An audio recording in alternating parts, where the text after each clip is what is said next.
Hello नमस्कार राम राम खम्मा खणी स्वागत है आप सभी का एक बार पुनः। मैं दिनेश आंजना एक बार फिर से आप सभी के बीच हाजिर हूँ। उम्मीद है आप सभी अच्छे होंगे, मस्त होंगे, स्वस्थ होंगे। लेकिन कुछ परेशानियों से घिरे हुए होंगे, कुछ दिक्कतें भी होगी आपके जीवन के अंदर।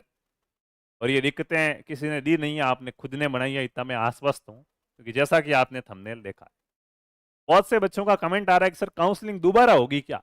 क्यों भाई, क्यों होनी चाहिए दोबारा? आपकी एक बार शादी हो गई, फिर आपको अगर आपका दोस्त पूछे कि तेरी शादी दोबारा होगी तो आपको कितना बुरा लगेगा। क्यों होनी चाहिए भाई दोबारा? अगर कोई गृहस्थ जीवन में कोई बाधा आ रही, कोई रुकावट आ रही है, पति पत्नी में नहीं बन रही है और कोई समस्या है तो दोबारा हो सकती है। लेकिन जब कोई समस्या है नहीं, जब सब कुछ अच्छे से चल रहा है तो दोबारा क्यों होगी?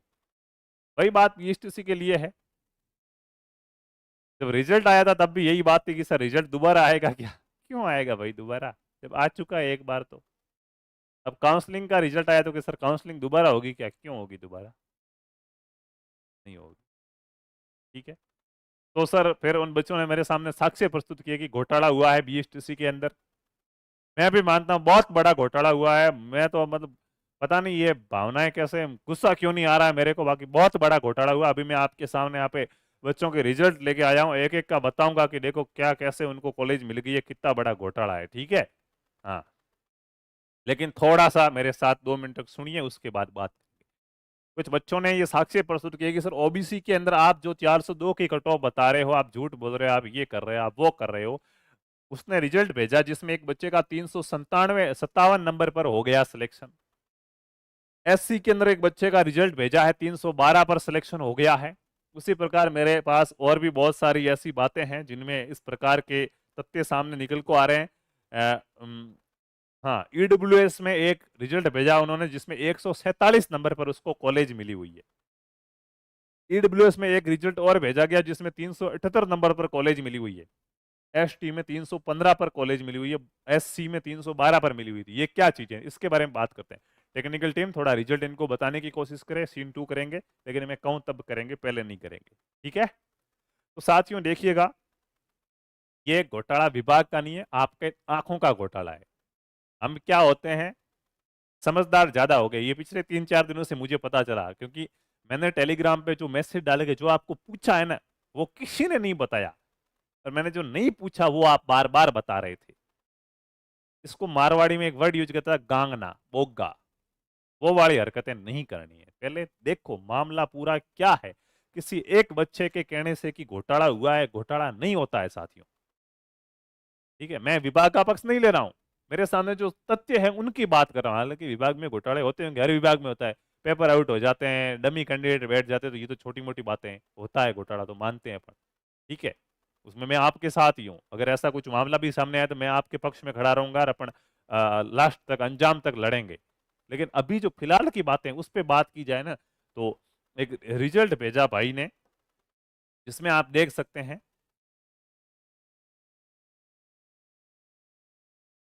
है? ए भाई, भाई वीडियो ये क्या है, रोल नंबर है क्या? ठीक है। हाँ, चलते चलने दे, कोई दिक्कत नहीं। सारे दोस्त है मेरे ये तो। मैंने सोचा मोबाइल नंबर लीक हो रहे हैं बच्चों के हैं, फिर वो मैसेज करेंगे आए खाना खाया। चलो, तो ये एक रिजल्ट है मेरे पास, दिख रहा है क्या? हाँ, ये रिजल्ट है जिसमें देखो 312 नंबर है।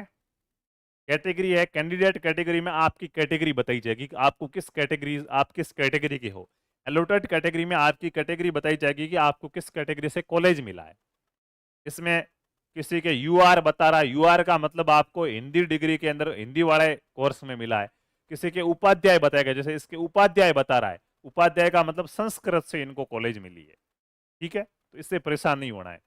अब देखो, आपने तो इसकी कैटेगरी एससी देखी और बोल दिया कि एससी में नंबर तो इसके 312 है, आप तो कट ऑफ ज्यादा बता रहे हो, फिर इसको कॉलेज कैसे मिली, मतलब घोटाला हुआ। तो थोड़ी सी आंखें फाड़नी है, और मेरी तरह आपकी भी नजर कमजोर है तो चश्मा लगाना है और देखना है कि यहाँ पे इसको बता रहा है एलोटेड कैटेगरी। ये सबके नहीं होगा, ठीक है, जिनको अलग विभाग से मिला उनके ही बताएगा, सबके नहीं बताएगा। ठीक है, इसमें एस सी उपाध्याय है। एस सी उपाध्याय का मतलब इसको संस्कृत से कॉलेज अलॉट हुई है, और हिंदी की कॉलेजों से संस्कृत की कॉलेज की कट ऑफ कम रहती है। मैं पहले से ही बता चुका हूं। तो ये अपने आप को एससी कैटेगरी का कतई मत कहे भाई, तेरी कैटेगरी एससी नहीं है, तेरी एससी उपाध्याय है, एससी संस्कृत की कैटेगरी वाली है। हिंदी और संस्कृत की कट ऑफ अलग अलग बनती है। तो पहला डाउट क्लियर, ये घोटाला नहीं है, आपके आंखों का घोटाला है, ठीक है। हाँ, एकदम ब्लैक करना, दूसरा रिजल्ट खोलता हूं मैं, कुछ नहीं दिखना चाहिए। रोल नंबर आ रहे हैं ना बच्चों के साथ में, ये दिक्कत हो सकती कल को। हो गया। हाँ, खोल दो। दूसरी बात देखो, कैंडिडेट की डिटेल छुपानी जरूरी है भाई, पर्सनल डाटा किसी का शेयर नहीं कर सकते। दूसरी बात ये देखिएगा यहाँ पे, एक बच्चा जिसके नंबर है 357, कितने, 357 नंबर है, इसकी कैटेगरी है ओबीसी नॉन क्रिमिलियर, यानी कि ओबीसी कैटेगरी का बच्चा है सर। ओबीसी कैटेगरी का बच्चा 357 पे सिलेक्शन हो गया, घोटाला हुआ है। तो देखो कैसे देखना है रिजल्ट, दोनों कैटेगरियां देखनी, एक नहीं देखनी। किसी के इसमें यूआर लिखा हुआ होगा, यूआर का मतलब नॉर्मल है, जो आपकी कैटेगरी थी उसी से मिला है, कैंडिडेट कैटेगरी से ही। लेकिन इसमें कुछ दूसरा लिखा हुआ, मतलब आपकी एलोटेड कैटेगरी दूसरी है, आप जिस कैटेगरी के कैंडिडेट हो और जिस कैटेगरी से आपको कॉलेज एलोट हुआ, वो दोनों अलग अलग है। तो फिर इस वाले को मानना है, एलोटेड को, ठीक है। तो जब इसकी एलोटेड कैटेगरी देखी गई तो क्या लिखा हुआ है, डिफेंस ओबीसी। क्या लिखा हुआ है साथियों, डिफेंस ओबीसी। क्या ये बच्चा ओबीसी कैटेगरी का है, ये अधिकारी है खुद को ओबीसी कैटेगरी का बताने का? नहीं है। क्यों? अरे भाई तू ओबीसी कैटेगरी का नहीं है यार। हाँ, दस्तावेज में तेरी कैटेगरी ओबीसी है, तू है ओबीसी का भी, लेकिन अभी कॉलेज तेरे को ओबीसी कैटेगरी से नहीं मिली है। तू उस 402 वाली कट ऑफ के साथ कंपेयर मत कर।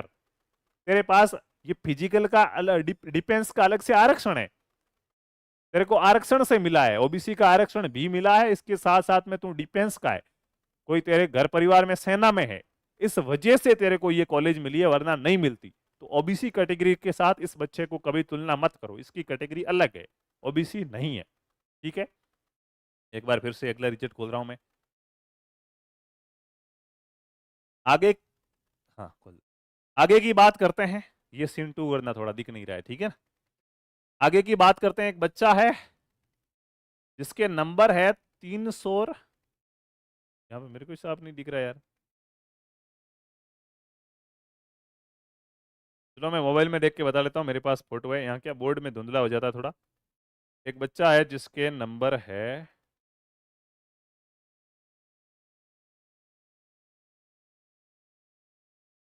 390 होने चाहिए, 390 नंबर है इसके, और ओबीसी नॉन क्रीमिलियर का है, इसको कॉलेज मिली है। 390 नंबर है, ओबीसी कैटेगरी का है, कॉलेज मिली है। बच्चे कह रहे हैं सर क्या हुआ, घोटाला हुआ, कॉलेज कैसे मिली? तो साथियों देखो, अब मैं सिखा रहा हूँ, ये आपको डांट नहीं रहा हूँ, सिखा रहा हूँ कि आपको देखना कैसे है। कोई आपको ऐसा बताए कि भाई रिजल्ट ला, फिर देखना कैसे, ये नहीं देखना है। पहले तो ये देखो आपकी कैटेगरी कौन सी है, उसके बाद सेम कैटेगरी से कॉलेज मिला है तो यहाँ पे यूआर लिखा हुआ आएगा, ठीक है। यहाँ दूसरा कुछ भी आ सकता है, वो जो भी आए उससे आपकी समझ, भाई इतनी तो बुद्धि होती है, अपने आप पता चल जाता है, ठीक है। यहाँ पे लिखा हुआ है इसके MIN, एलोटेड कैटेगरी में लिखा हुआ है MIN। MIN का मतलब है माइनॉरिटी, अल्पसंख्यक। तो ये ओबीसी का नहीं है साथियों, भले ही ये ओबीसी कैटेगरी में आता हो, इसको कॉलेज ओबीसी से नहीं मिली है, इसको कॉलेज ओबीसी अल्पसंख्यक से मिली है। अलग से एक और आरक्षण इसके ऊपर लागू हुआ, अल्पसंख्यक के लिए अलग से आरक्षण है, वो आरक्षण इसको मिला है, तब इसको 390 पे कॉलेज मिली है। खाली ओबीसी होता तो 402 तक भी मिलती या नहीं मिलती। थोड़ा सा चीजों को अच्छे प्रकार से सोचना है, घोटाला नहीं है ये ऐसे ही है, ठीक है। ऐसे में आगे और बताता हूँ, और भी मेरे पास केस है, तो बच्चों ने कंप्लेन की है, मैं यहाँ पे सिखा रहा हूँ, देखना है, डांट नहीं रहा हूँ, मैं स्पष्ट बता दूं कतई। रिजल्ट देखना है कैसे, वो सीखो आप यार। मतलब एक साल आप अपने साथ में मिलके पढ़े, फिर भी आप सोच नहीं पा रहे हो, इतनी सोच विकसित नहीं हुई है, हैं? कोई भी आपको डफोड़ बना के चला जाएगा तो मजा नहीं आता ना। ये तो फिर हमारे दुख होता है कि यार बच्चे जागरूक नहीं है, तो जागरूक बना रहा हूँ। किसी के बहकावे में नहीं आना, आप खुद प्रूव करो किसी चीज को। बात करते हैं एक, हाँ, ईडब्ल्यूएस का एक बंदा है, उसने ऐसा मैसेज किया कि सर, एक रिजल्ट भेजा उसने कि मेरे को मतलब अभी देखने में आया 147 पर उसको कॉलेज कैसे मिलेगी, घोटाला हुआ है। फिर मैंने जिसको भी कॉलेज मिली उनसे बातचीत वगैरह हुई, उन्होंने जब रिजल्ट भेजा तो देखा ईडब्ल्यूएस का है, लेकिन विधवा है, महिला को कॉलेज मिली है, विडो है, वो विधवा है। तो विधवा है, उनकी कैटेगरी कट ऑफ अलग बनती है, उनके लिए अलग से सीटें होती है, ठीक है ना। तो वो विधवा है, इसलिए उसको 147 पे कॉलेज मिल गई है, तू ईडब्ल्यूएस का है और वो भी ईडब्ल्यूएस की है, ऐसे मत देख। तू सिर्फ ईडब्ल्यूएस का, वो ईडब्ल्यूएस की विधवा है तो ईडब्ल्यूएस का आरक्षण तो है ही, उसके अलावा विधवा का आरक्षण और मिला है उसको, इसलिए उसको 147 पे कॉलेज मिली है। ठीक है। उसी प्रकार एक और ईडब्ल्यूएस का है लड़का भाई, जिसको 378 पे कॉलेज मिली है। ऐसे रिजल्ट मांगा उसका तो पता चला उसको पीएचएलडी से मिली है, पीएचएलडी से 378 पर कॉलेज मिली है। तो ईडब्ल्यूएस के अलावा इसका ये आरक्षण भी लागू होता है। ठीक है ना। उसी प्रकार एक एसटी का आया था, एसटी फीमेल, एसटी फीमेल जिसको 315 पर कॉलेज मिली है। जब देखा गया तो साथियों वो एसटी नहीं है, एसटी टीएसपी है। एसटी के साथ ये मत भूलो, एसटी टीएसपी है। एसटी कैटेगरी का आरक्षण है, उसके अलावा वो टीएसपी क्षेत्र में आती है, इसलिए से टीएसपी क्षेत्र का भी आरक्षण मिला, डबल आरक्षण लागू होता है, इस वजह से 315 पर कॉलेज मिली है। ठीक है। तो ये कुछ केस थे, ऐसे बहुत से केस है देखने को मिलेंगे, बहुत सी चीजें ऐसी देखने को मिलेगी। तो ये कोई घोटाला वोटाला नहीं है, ये साथियों क्या है, कैटेगरी के हिसाब से कॉलेज मिलती है। आपको किस कैटेगरी से हो, कैटेगरी का आरक्षण है, उसके अलावा और भी कोई दूसरी चीज है तो उसका आरक्षण भी होता है। जैसे किसी का डिवोर्स हो चुका है तो उसको भी उसकी कैटेगरी नॉर्मल कैटेगरी से कम कैटेगरी में कट ऑफ मिली होगी, नंबर मिला होगा, तो वो अलग अलग चीजें हैं। ठीक है। ऐसा कोई घोटाला अभी तक मेरी नजर में नहीं आया यार, आएगा तो अपन सभी मिलकर जरूर आवाज उठाएंगे। ठीक है। तो ऐसा कुछ नहीं है, इस चीजों से दूर हटिएगा, ये सब भटकाने की चीजें हैं। आप पढ़ाई करो अच्छे प्रकार से, अपना ध्यान है वो लक्ष्य की ओर लगाओ। बाकी एक चीज देखने को आई है, ये कॉलेजों की लिस्ट है वो साथियों 10वें महीने के अंदर बन गई थी। अक्टूबर के अंदर, ये 14 अक्टूबर 15 अक्टूबर के बाद में कॉलेज का अलॉटमेंट हो चुका था, लेकिन विभाग ने अपने वेबसाइट पर इसको 2 माह बाद दिखाया है। ये विभाग का सबसे बड़ा घोटाला थू है। ठीक है। आप और हम मिलकर अब की बार आप सभी को, चाहे आपका सिलेक्शन हो गया है नहीं हुआ है, अगली बार एक मांग उठाएंगे कि बीएसटीसी का विभाग है, ये पंजीयक विभाग को हटाओ, बीएसटीसी का एग्जाम अब की बार पंजीयक विभाग न कराए, ऐसी हम मांग रखेंगे। का बहुत ढीलापन है। वेबसाइट पे जाते हैं, अपन को पता चला है कि कॉलेज की ऑलरेडी लिस्ट वगैरह सारी बन चुकी थी, सभी बच्चों को कॉलेज अलॉट हो गया था अक्टूबर महीने के अंदर ही। लेकिन पब्लिक कब किया गया, जब अपन ने इतना दबाव डाला, प्रेशर डाला ट्विटर पे ट्रेंड करके, तब इन्होंने 2 महीने बाद पब्लिक किया है। तो भाई इतने दिन क्यों, अरे यार धीरे धीरे चलाते हैं ना काम, मजे से आराम से, वो पैसे पड़े उधर, ब्याज आ रहा है, करोड़ों की राशि है, बहुत ज्यादा ब्याज होता है? अब वहां कंप्लीट होने के बाद इतना लेट करेंगे तो मजा नहीं आएगा ना। 2 महीने लिस्ट जारी करने में लेट कर देते, 2 महीने का ब्याज आ जाएगा, फिर 2 या 4 महीने ये प्रोसेस चलाएंगे, फिर 12 महीने 1.5 साल रिफंड नहीं देंगे, तो ऐसे करके 2 साल कम से कम पैसे पास में पड़े रहेंगे ना, तो ब्याज ज्यादा आएगा और कुछ नहीं है। तो अब की बार ये भी मांग करेंगे कि पंजीयक शिक्षा विभाग बीकानेर बीएसटीसी की परीक्षाएं नहीं कराए, किसी और एजेंसी को, हाँ बाकी वाला प्रोसेस भले ये देख ले, एग्जाम के लिए किसी दूसरी एजेंसी को नियुक्त किया जाए, कॉलेज अलॉटमेंट वगैरह इसके लिए, इस पे जरूर बात करेंगे। तो ये इन्होंने बहुत बड़ी गलती की है और ये भुगतेंगे आगे। तो फिलहाल की न्यूज़ थी, चलिए चलते हैं, मिलेंगे अगली क्लास में, तब तक खुश रहिए, अच्छे रहिए। जय जय राजस्थान, जय हिंद, जय भारत, वंदे मातरम।